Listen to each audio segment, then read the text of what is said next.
මේ දවස්වල ඔයා ගෙයක් හදන්න සැලසුම් කරනවා නම් විශේෂයෙන්ම බාසුන් කෙනෙක් හෙඩ් බාස් කෙනෙක් සම්බන්ධ කරගෙන කන්ස්ට්‍රක්ෂන් එක කරන්න සැලසුම් කරනවා නම් එහෙම ප්ලෑන් එකක් තියෙනවා නම් මේ වීඩියෝ එක අනිවාර්යයෙන්ම ඉවර වෙනකම් බලන්න. මොකද ඇමරිකා ඉරාන යුද්ධය හේතුවෙන් ඒ කියන්නේ වැදපිරිදිග යුද්ධය හේතුවෙන් ගොඩක් කන්ස්ට්‍රක්ෂන් මැටීරියල්ස් වල අමුද්‍රව්‍ය වල මිල ඉහළ ගිහිල්ලා තියෙනවා. ඒ හේතුව නිසා කන්ස්ට්‍රක්ෂන් එකේ කොස්ට් එක අඩු කරගන්න හිතාගෙන ගොඩක් අය පෙළඹෙනවා බාස්ලා දාලා. එහෙමත් නැත්නම් මේසන් වෘත්තියේ කාලයක් නියැලෙච්ච හෙඩ් බාස් කෙනෙක් සම්බන්ධ කරගෙන තමන්ගේ ඉදිකිරීම කරන්න. ඇත්තට මේ විදිහට ඔයාගේ ඉදිකිරීම කළොත්, ඒ කියන්නේ බාස්ලා දාලා මැටීරියල් අරන් දීලා ඔයා කන්ස්ට්‍රක්ෂන් එක කරොත් ජෙනරල් කොන්ට්‍රැක්ටර් කෙනෙක් හරි කම්පැනි එකක් එක්ක හරි යනවට වඩා කොස්ට් එක 15%කින් 20කින් විතර ඔයාට අඩු කරගන්න පුළුවන්. ඉදිකිරීම ආයතනයකින් ලක්ෂ 100ක් යන ගෙයක් නම් ඔයාට ලක්ෂ 80න් අනිවාර්යයෙන්ම කරන්න හැකියාව ලැබෙනවා. ඒ වගේම ලක්ෂ 200ක ගෙයක් නම් ඔයාට ලක්ෂ 160කින් කරන්න අවස්ථාව ලැබෙනවා. ඒ නිසා ගොඩක් අය වර්තමානයේ මේ ක්‍රමවේදයට පෙළඹෙනවා. ඒ නිසා අද මම ඔයගලන්ට පැහැදිලි කරන්නේ මේ විදිහට හෙඩ් බාස් කෙනෙක් නැත්නම් බාසුන්න හෙල ගෝලයෝ ඔයා ඩිරෙක්ට් හයර් කරලා ඔයාගේ කන්ස්ට්‍රක්ෂන් එක කරනකොට ඔයා මොන විදිහටද මේ කටයුතු සිද්ධ කරන්න ඕනේ. එහෙම නැත්නම් ඔයා මුල ඉඳලා අග වෙනකන් ඒ කටයුතු සිද්ධ කරන්නේ කොහොමද කියන එක මම අද ඔයාට පැහැදිලි කරනවා. මේ වීඩියෝස් බලන ඔයා ගෙයක් හදන්න බලාපොරොත්තුෙන් ඉන්න කෙනෙක් වෙන්න පුළුවන්. ඒ වගේම සමහර විට ඔයා මේසන් වෘත්තියේ නියැලෙන කෙනෙක් වෙන්න පුළුවන්. ඔයා මේසන් බාස්වරයෙක් වෙන්න පුළුවන් කාලයක් තිස්සේ වැඩ කරන.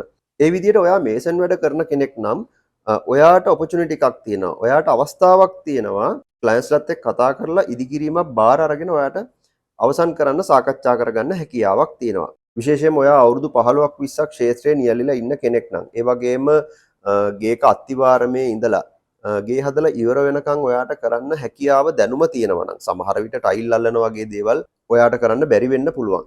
ඒ වගේම ප්ලම්බින් වර්ක් එක, ඉලෙක්ට්‍රිකල් වර්ක් වගේ දේවල් විශේෂයි. එතකොට ඒකට ඔයාගේ කණ්ඩායමේ ඉන්න ඔයත් එක්ක වැඩ කරපු කෙනෙක් සම්බන්ධ කරගෙන ඔයාට හැකියාව තියෙනවා ඒ විදිහට කන්ස්ට්‍රක්ෂන් එකට උදව්වක් ගන්න. මෙන්න මේ විදිහට ඔයාට ඉදිකිරීමක් අරගෙන කරන්න. ඒ කියන්නේ කොටේෂන් එකක් දීලා ඇග්‍රීමන්ට් එකක් අස්සම් කරලා කන්ස්ට්‍රක්ෂන් එකක් බාර අරගෙන කරන්න ආසාවක් බලාපොරොත්තුවක් තියෙනවා නම් ඒ අයත් මේ වීඩියෝ එක අනිවාර්යයෙන්ම අවසන් වෙනකම්ම බලන්න කියලා මම කරන ඉල්ලීමත් එක්ක අපි වීඩියෝ එකේ ඉස්සරහට යමු. අපි හැමෝම දන්නවා ඉදිකිරීමක් කරන්න කලින් ඒකේ සැලැස්ම නිර්මාණය කරන්න ඕනේ, ප්ලෑන් එක ඇඳගන්න ඕනේ. මේ විදිහට ප්ලෑන් එක අඳින කටයුත්තට ඔයා යන්න ඕනේ එක්ක ටෙක්නිකල් ඔෆිසර් කෙනෙක් ගාවට. සභාවේ වැඩ කරන ටීఓ කෙනෙක් වුණත් ප්‍රශ්නයක් නැහැ. එහෙම නැත්නම් ඉන්ඩස්ට්‍රි එක්ස්පීරියන්ස් ඉන්න ප්ලෑන් අඳින ටීஓ කෙනෙක්, එහෙම නැත්නම් ඉංජිනේර් කෙනෙක්, එහෙමත් නැත්නම් ඩ්‍රාෆ්ට්මන් කෙනෙක් ගාවට ඔයා යන්න ඕනේ. එයත් එක්ක ඔයාගේ අදහස ෂෙයා කරගන්න ඕනේ. ඒ කියන්නේ ඔයාගේ කොස්ට් එක ඔයා මොන අමුද්‍රව්‍ය වලින්ද හදන්නේ, වියදම අඩු වෙන ක්‍රමවේද මොනවද, මේ හැම දෙයක්ම සාකච්ඡා කරලා ඩ්‍රාෆ්ට්මන්ට කියලා ඔයාගේ ඩිසයින් එක කරගන්න ඕනේ. ඊට පස්සේ ඩ්‍රාෆ්ට්මන් හරහාම ඔයා කවුන්සිල් ඇප්‍රූවල් ප්‍රොසෙස් එකත් යන්න ඕනේ. ඒ කියන්නේ සභාවේ අනුමත වෙලා ඉවර වෙනකම්ම ඔයාගේ ඩ්‍රාෆ්ට්මන් ඔයත් එක්ක ඉන්න ඕනේ. දැන් මේ විදිහට කවුන්සිල් ප්ලෑන් එක ඇප්‍රූව් වුණාට පස්සේ ඔයාට පුළුවන් ඒකට අදාළ ඉලෙක්ට්‍රිකල් ඩ්‍රෝවිං එක, ප්ලම්බින් ඩ්‍රෝවිං එක අවශ්‍ය නම් 3D ඉමේජස් ටිකක් කරගත්තට කමක් නැහැ. වැඩිපුර ගෙවීමක් සිද්ධ කරලා. එතනින් පස්සේ ඔයා BOQ එකක් හදාගන්න ඕනේ. දැන් සමහර ඩ්‍රාෆ්ට්මන්ලට, සමහර ටෙක්නිකල් ඔෆිසර්ස්ලට, සමහර සිවිල් ඉංජිනියර්ස්ලට හැකියාව තියෙනවා ওই වගේ ගේකට BOQ එකක් හදාගන්න. එහෙමත් නැත්නම් ලේබ් එස්ටිමේට් එකක් වෙන්න පුළුවන්. ওই වගේ දෙයක්, ওই වගේ ડોකියුමන්ට් එකක් හදාගන්න පුළුවන් හැකියාව තියෙනවා. හරි, අපි හිතමුකෝ ඔයා තෝරගත්ත ඩ්‍රාෆ්ට්මන්ට BOQ එකක් හදන්න තේරෙන්නේ නැහැ කියලා. එහෙම වුණොත් ඔයා QS කෙනෙක් සම්බන්ධ කරගෙන එයාට ගෙවීමක් සිද්ධ කරලා මේකට ඩීටේල් BOQ එකක් හදාගන්න ඕනේ. මෙතනදී විශේෂ දෙයක් තියෙනවා කියන්න. දැන් ඔයා ප්ලෑන් එක අඳින වෙලාවේ ඔයා සාකච්ඡා කරගත්තනේ බ්ලොක් ගලෙන්ද හදන්නේ, ගඩොලෙන්ද හදන්නේ, දොර ජනෙල් මොනවයින්ද දාන්නේ. ඒ කියන්නේ ඇලුමිනියම් නෙමෙයි ලී වලින් දාන්නේ. ලී වුණත් තේක්ක කොස්ට් එක වැඩි හින්දා ඔයා තීරණය කළා මහෝගනී වලින් හදන්න. එතකොට ඔය දේවල් ඔක්කොම ඔයා ෆයිනලයිස් කරගෙන තමයි කවුන්සිල් ඩ්‍රෝවින් එක ඇප්‍රූවල් එකට දාලා තියෙන්නේ. එතකොට ඔයා ඒ ඩ්‍රාෆ්ට්මන් එක නැත්නම් ටෙක්නිකල් ඔෆිස් එක සාකච්ඡා කරගත්තේ දේවල් ටිකම තමයි ඔයා අර QS ට ඩිලිවර් කරන්න ඕනේ. එයාට පැහැදිලි කරන්න ඕනේ. එහෙම පැහැදිලි කරාට පස්සේ ඒ තොරතුරු උපයෝගී කරගෙන තමයි එයා කොස්ට් කැල්කියුලේෂන් එකක්, එහෙමත් නැත්නම් එස්ටිමේට් එකක් ඔයාට හදලා දෙන්නේ. දැන් මේ විදිහට BOQ එක ඔයාගේ අතේ තියෙනකොට ඔයා දන්නවා මේකේ හදලා ඉවර කරන්න සම්පූර්ණයෙන්ම යන වියදම කොච්චරක්ද කියලා. ඒ කියන්නේ වර්තමාන මිල ගණන් එක්කනේ BOQ එකක් හදන්නේ. ඔය BOQ එක අතේ තියන් ඔයාට හෙඩ් බාස් කෙනෙක් දැන් කාගේ හරි මාර්ගෙන්, ඒ කියන්නේ යාළුවන්ගේ, සමහරවල් ඥාතීන්ගේ ගෙවල් හදපු හොඳ බාසුන් ඇහැලා ඉන්නවා.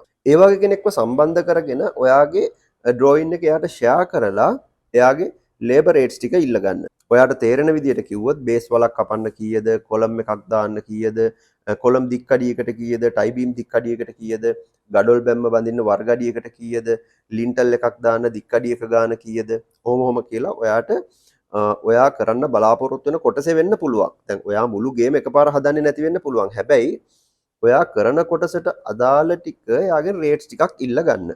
ඒ විදිහට ඔයා රේට් එකක් ගත්තොත් මෙෂර් ඇන්ඩ් පේ ක්‍රමයට තමයි ඔයාට ගෙවීම් සිද්ධ කරන්න වෙන්නේ. දැන් උදාහරණයක් විදිහට බ්ලොක් ගල් බිත්ති බඳින්න වර්ග අඩියකට ගාණක් ගන්නවා, නැත්නම් බ්ලොක් ගලකට ගාණක් ගන්නවා. එතකොට කන්ස්ට්‍රක්ෂන් එක කරගෙන යන අතරතුරේදී තමයි ඔයාට බිත්ති වර්ගඩි කීයක් බැදලා තියෙනවද කියලා මැනලා එයාගේ පේමන්ට් එක කරන්න සිද්ධ වෙන්නේ. එහෙම නැත්නම් ඔයාට පුළුවන් ඒ බාසුන්නහගේ රේට් එකත් එක්කම ඔයාගේ ඩ්‍රෝයින් එකේ විස්තර ටික තියෙනවනේ, දිග පළල, ඕපනින් වල සයිසස්, එතකොට දොර ජනෙල් වල සයිසස්.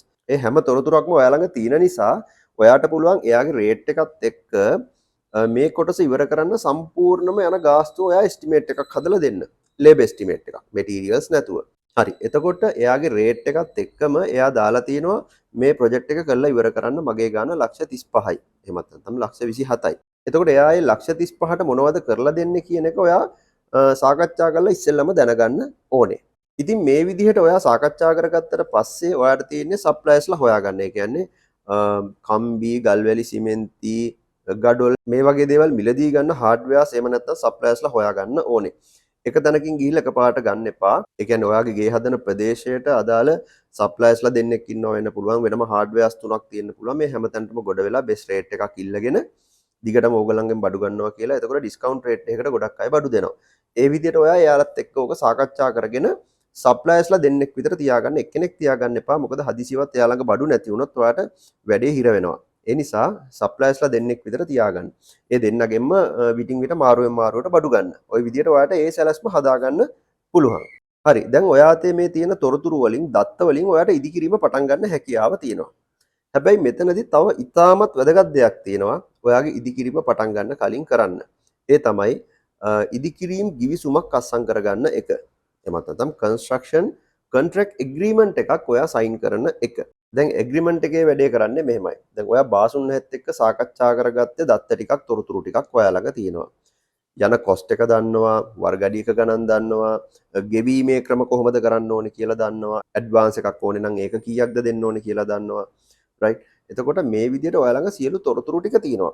එතකොට ඔයාලා මේ වාචිකව සාකච්ඡා කරගත්ත දේවල් ටික ඩොකියුමන්ට් එකකට, කොලයකට, රිටන් ඩොකියුමන්ට් එකකට ගන්න එක තමයි අපි ඇග්‍රීමන්ට් එකක් කියලා කියන්නේ. මේක ගොඩාක් බරට ගන්න අවශ්‍ය නැහැ. හැබැයි ඔයාලා සාකච්ඡා කරගත්ත සියලු තොරතුරු මේකේ අන්තර්ගත විය යුතුයි.